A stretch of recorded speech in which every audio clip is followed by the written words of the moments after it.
Chandu rice mill డబ్బులు లెక్కలు వేసుకుంటూ ఉంటే అందులో డబ్బులు తక్కువ వచ్చి ఉంటాయి.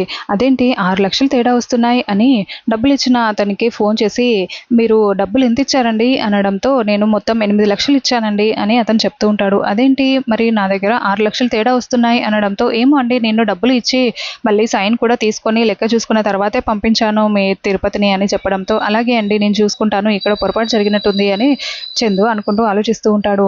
ఇంకా అప్పుడే ఇదంతా వల్లి లోపలికి వస్తూ వింటూ ఉంటుంది. అమ్మో ఈ 6,00,000 కోసం ఆలోచిస్తున్నాడే బావా ఇప్పుడు ఏం చేయాలి అని ఆలోచిస్తూ ఏంటి బా టెన్షన్గా ఉన్నావు ఏమైంది అని అంటూ ఉంటే చందు వల్లి మీద అరుస్తూ ఉంటాడు. నీకు చెప్పాలా నువ్వేమైనా అరుస్తావా తీరుస్తావా అని అంటూ ఉంటే అది కాదు బా నువ్వు ఇంత టెన్షన్ పడుతూ ఉంటే నేను చూడలేను బా ఏంటో చెప్పబ్బా అని అడుగుతూ ఉంటే 6,00,000 తేడా వచ్చాయి రైస్ మిల్లు లెక్కల్లో వచ్చు నువ్వు ఇస్తావా అని అరుస్తూ ఉంటాడు. అది కాదు బా అని అంటూ ఉంటే అప్పుడే చందుకి ఫోన్ వస్తుంది. రామరాజు ఫోన్ చేసి రే ఆ రైస్ మిల్కి వచ్చిన డబ్బులన్నీ కలెక్షన్స్ అంతా రెడీగా ఉన్నాయి కదా నేను ఇప్పుడు బయలుదేరుతున్నాను ఉదయానికల్లా వస్తాను డబ్బులన్నీ రెడీగా పెట్టు అనడంతో ఇంకా చందు ఆలోచిస్తూ టెన్షన్ పడుతూ ఉంటాడు.